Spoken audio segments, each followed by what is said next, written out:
Hello, welcome back to Does Into Worlds. Today I have one of my Agatha Christie book reviews for you, and today I'm going to be reviewing Dead Man's Folly, which was first published in 1956.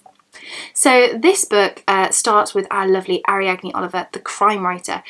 She has been commissioned by Sir George Stubbs to come and help him with his summer fete that he's holding at his house, Nass House, for the village. And her job is to create the murder hunt. So there's going to be a pretend murder, and the villagers, as part of the game, have to work out who, what, where, etc., etc., and the winner gets a prize.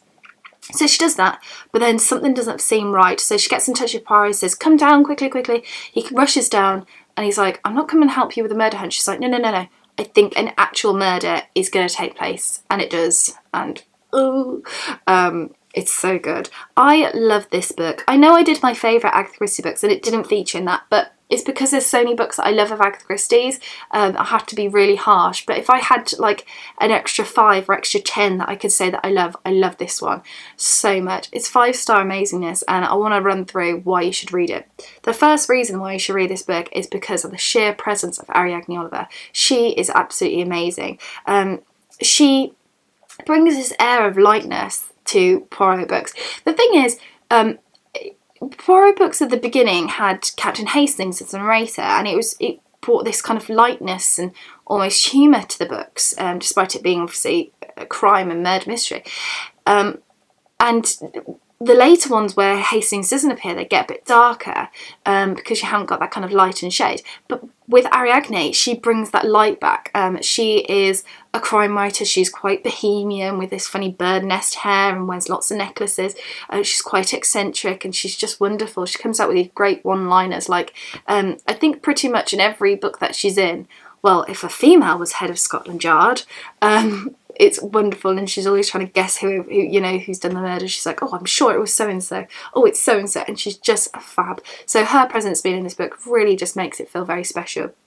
I also love the almost like time to think side of this book. I mean, I read this book the first time years ago, so I've reread this a couple of times since, and each time I reread it, I get more out of it.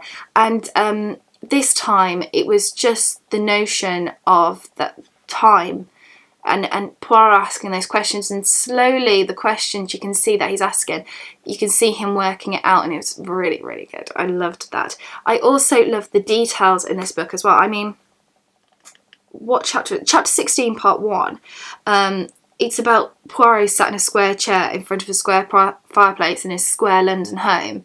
And that's what Agatha Christie kind of starts with. And then she talks about these shapes that aren't square. And, it's a whole kind of paragraph on these shapes that aren't square. Because he's doing a jigsaw puzzle. And it's wonderful, these little mundane facts, which makes Poirot kind of come to life a little bit more. I know he's very much alive in my eyes. But it was so good and it was so riveting. I love those little mundane details. And I think another thing that I love, and completely, it's just amazing, is the ending. Agatha Christie's ending to her books are just wonderful. They're so good. And the ending of this one is still very much, big Poirot reveal of look how clever I am.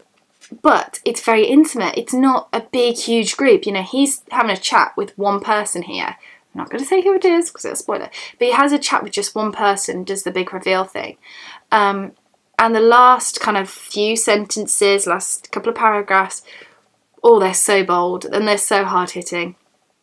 And the actual finale, you get the reveal, you know who's done it, but then that's kind of it. It's left, the police don't come in and, start doing their thing and take over. It's kind of left to like, what happens? Because obviously at this point, we still have the death penalty here in this country, so what happens to said... Not going to say it. I'm not giving it away. If you've watched the ITV adaptation of this book, starring the amazing David Suchet as Hercule Poirot and Zoe Wanamaker as Ariadne Oliver, then that version extends the book a little bit. So it does round off the ending, rather as this, it literally leaves you ... That's it. It leaves you ... And it's like, what happened? Wonderful. So I think that's all I can say about it, because I don't want to witter on too long, other than this book is amazing and you should get your hands on it. You should read it. End of story. Let me know in the comment section down below how much you love this book if you've read it. If you haven't read it, please tell me that you're going to go and read it now. Let me know, and I would appreciate it. So that's it for this video. Take care, and I shall see you soon for the next one. Bye for now.